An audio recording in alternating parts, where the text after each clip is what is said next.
the failure of regime media over the weekend, the jumbling together of everything in an attempt to cover the specificity of the attempt on Donald Trump. Dwayne spent early hours of this morning putting together a comprehensive reaction that we heard yesterday. I want you to hear at least part of it going into the break. This is legacy media talking about the violence, the attempt on President Trump's life, cut number 29. But we are very mindful that this kind of event can inspire violence. It can inspire retaliation. And we want no part of that, Sam. Very, very strong statements of condemnation of Biden, the worst president, the most dangerous president, and all of that. He's speaking very, very strongly against President Biden. Who's in the hospital? Well, we do. This is an assassination.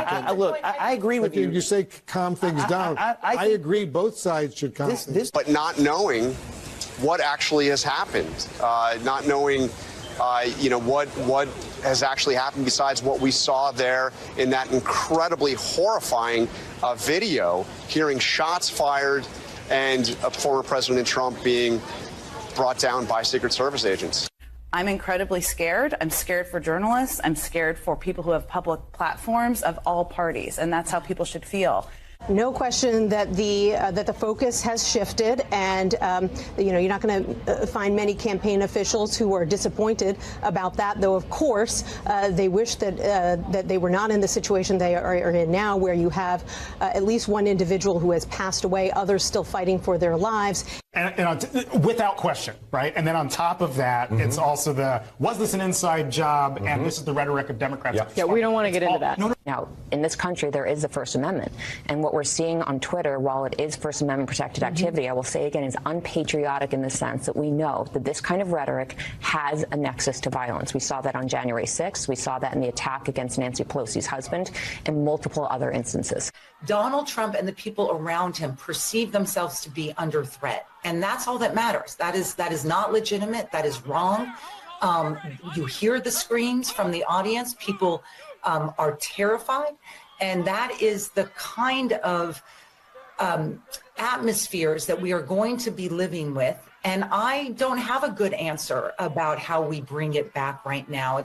But I wonder what your message is. Have you specifically instructed members in the coming hours to rein in some of the rhetoric that I will point out some are using online that is somewhat incendiary in terms of really blaming this somehow on the administration?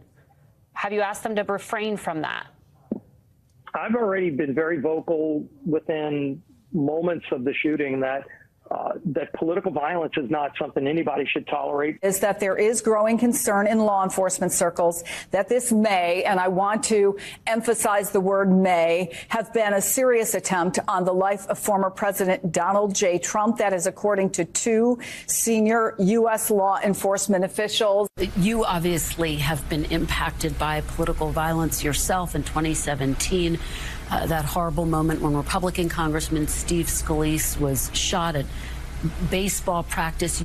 You were Speaker of the House on January 6th. Do you think that we will hear a different tone for the rest of this campaign coming from frankly, both sides?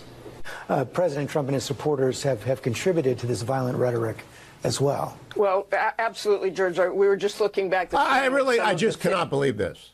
No attempt, because perhaps they lack the capacity to analyze, as Dwayne did overnight, and collect all of the incidents of the three buckets. The mob violence, individual attempts, and deranged individuals that include political violence and targeted political violence. Do not mash them together, media. Make sure that the attempt on President Trump is appropriately classified.